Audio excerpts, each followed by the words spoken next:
छायाचित्र एडिट करून समाज माध्यमात व्हायरल करण्याची धमकी देत विवाहित तरुणीवर अत्याचाराचा धक्कादायक प्रकार मुक्ताईनगरमध्ये घडला। या प्रकरणी संशयितावर मुक्ताईनगर येथील पोलीस ठाण्यात गुन्हा दाखल झाला। तालुक्यातील एका गावातील रहिवासी तरुणीने फिर्याद दिली।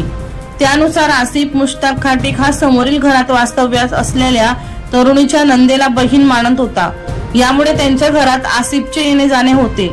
या ओळखीचा गैरफायदा घेऊन त्याने त्या विवाहित महिलेचा मोबाईल क्रमांक घेऊन संपर्क वाढवला। नंतर काही छायाचित्र काढले। हे छायाचित्र एडिट करून सोशल मीडियात व्हायरल करण्याची धमकी या महिलेस देत 17 एप्रिल आणि 28 एप्रिल रोजी शारीरिक अत्याचार केले।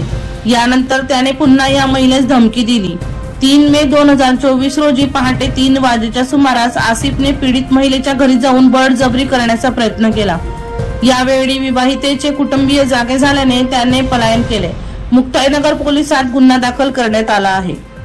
दीपक राठोड यांचा रिपोर्ट DR न्यूज जळगाव।